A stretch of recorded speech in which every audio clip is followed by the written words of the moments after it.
ሉሊት እንግዲህ አባቷን መሞቱን እንጂ በምን ምክንያት እንደሞተ አላወቀችም ነበር። ነገር ግን ዴቭና የሉሊት እናት ሆነው ሲያወሩ ሮዛ ተደብቃ ለሉሊት ያለውን ነገር ነግራታለች። ወንጀለኛዋና ጥፋተኛዋ እናቷ እንደሆነች እናቷ አባቷን ማስታመም ሲያቅታት ሰውነችና መሸነፏን እንዳወቀች አድርጋ ለሉሊትና እናትየዋ እንዲጠማመዱ ገመዷን ዘርግታለች።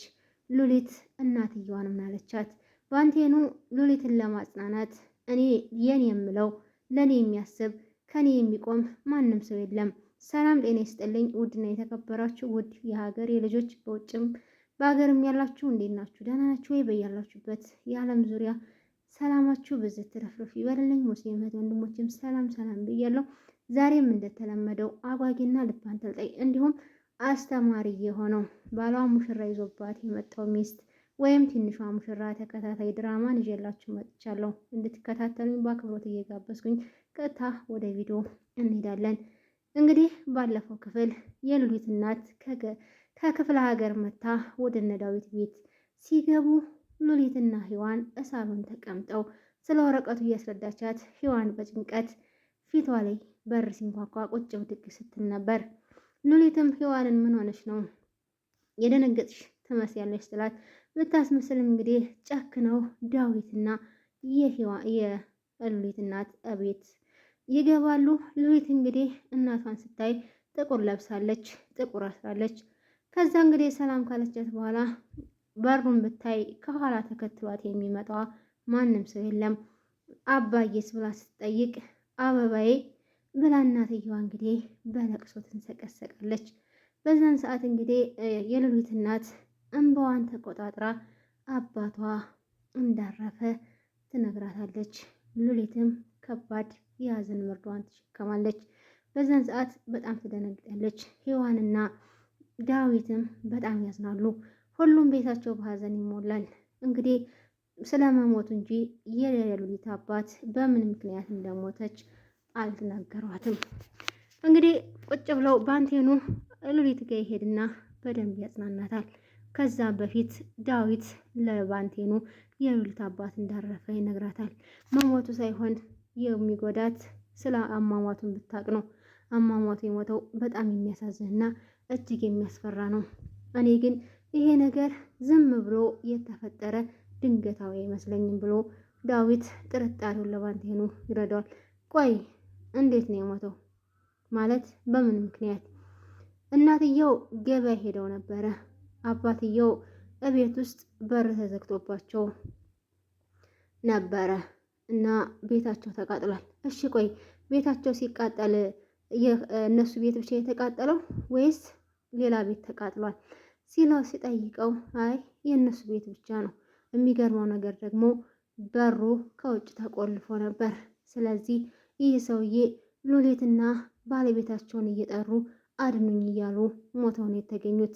ስለዚህ ይህንን ነገር ብትሰማ ሉሊት እጅግ እጅግ ታዝናለች፣ ልቧ ይሰበራል ብሎ እንግዲህ ዳዊት ለባንቴኑ ያስረዳዋል። ከዚህ ጀርባማ አንዳች ነገር አለ። ስለዚህ እኔም እኮ ምልክ ይሄንን ነው። ስለዚህ ይሄን ነገር ማጣራት አለብን ብለው ባንቴኑና ዳዊት ይመካከራሉ።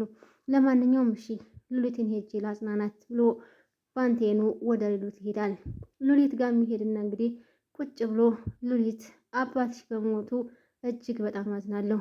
እኔ እኮ ምኞቴ ፀጉሬን እየደባበሰ አባቴ ፈገግ ሲል ማየት ነበረ። ደርሼላቸው ነበር እኮ ትንሽ ነበር እኮ የቀረኝ፣ ግን አባዬ ቀደመኝ። አየሽ ሞት ለሁሉም ሀብታም ደሃ ወይም ደግሞ ጤነኛ ወይም ህመምተኛ ብቻ አይሞትም። ማንኛችንም እሱን ልናሸንፈው አንችልም። በምንጠራ ሰዓት እንሄዳለን። ስለዚህ እኔ በዚህ ምድር ላይ ማንም የለኝም። ለእኔ የምለው የኔ የምለው ለእኔ የሚያስብልኝ እናት ወይም አባት፣ እህት ወይም ወንድም፣ ምንም አይነት ቤተሰብ የለኝም። ቤተሰቦቼ አንቺና ዳዊት ናችሁ። ስለዚህ እባክሽ አንቺ አሁን ለእናትሽ ከምንምና ከማንም ከአንቺ በላይ ይልቅ የተጎዳችው እናትሽ ነች። አንቺ ደግሞ ብቸኛዋ መጽናኛዋ ነሽ። ስለዚህ እባክሽ ሉሊት ለእናትሽ ስትይ ሁሉን ነገር ተቋቋሚ። እናትሽ አንቺን ታጣች። አንቺ የሆነ ነገር ከሆንሽ የባሰ ትጎዳለች ብላ እንግዲህ ብሎ ባንቴኑ የራሱን ተሞክሮ በደንብ አድርጎ ያስረዳትና ያጽናናታል። በምላሹ አንቺ እናትሽን ማስደሰት አለብሽ ብሎ ይነግራታል። ከዛም እንግዲህ እሷም በሀሳቡ ትስማማና እሺ ትላለች። እንግዲህ የሉሊት እናት ከበር ቁጭ ብላ ሮዛ ከውጭ ትመጣለች። ማነሽ አንቺ? ቆይ የሉሊት እናት ነኝ። ጭራሽ ብሎ አንቺንም አመጣሽ? ቆይ አንቺ ማለት የዳዊት ባለቤት ሮዛ አንቺ ነሽ ልጄን ለዛ ላጋሰስ አሳልፈሽ የሰጠሽ ስትላት፣ ከፈለግሽ አንቺንም መንቅር ያወጣሻለሁ።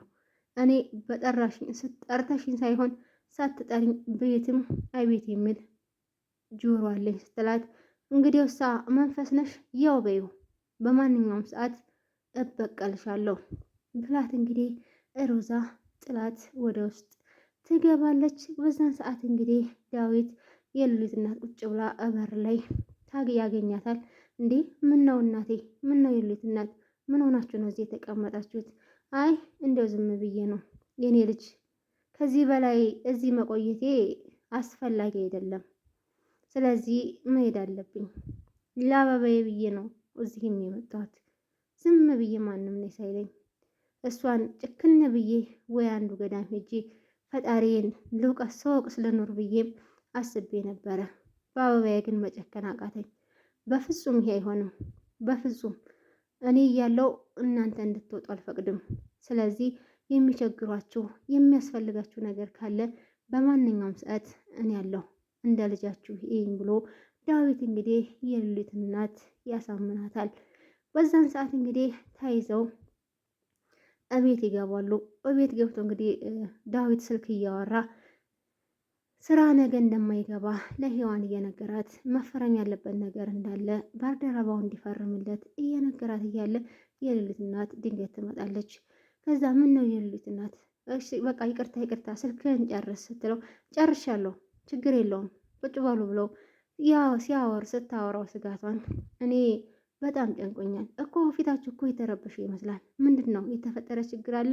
ምን ሆናችሁ ነው ብሎ ሲጠይቃት ሉሊት ስለ አባቷ መሞት እንጂ አባቷ በእሳት በአደጋ ምክንያት እንደሞት አታውቅም።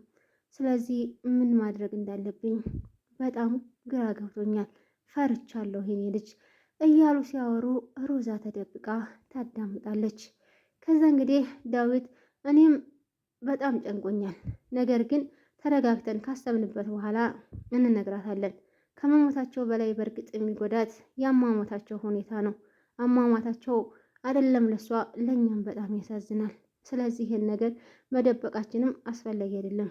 ግን ትንሽ እንረጋጋና እንነግራታለን ብለው ተነጋግረው ይወስናሉ። ወይዘሮ ሮዛ እንግዲህ የወሬ ቋቷ ቶሎ ብላ ሉሊት ጋር ትገባለች። ሉሊት ክላሷ ተቀምጣ እንግዲህ የተሰበረ ወይም ያዘነ መስላ አባትሽ በመሞቱ በጣም አዝናለሁ። በወንድ ወቅት ሔዋን፣ ዳዊት እንዲሁም ባንቴኑ አምኑን ሳይቀር ፊታቸውን አዙረውብኝ ነበር።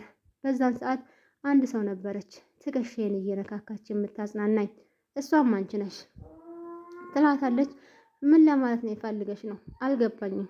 ስለ ልጅሽ መሞት በጣም አዝናለሁ ስትላት፣ አዎ አንቺም ሁለታችንም አንድ ሆነናል። አንቺም አባሽን አጥተሻል። ነገር ግን አባሽን ማጣትሽ ሳይሆን የአሟሟታቸው ሁኔታ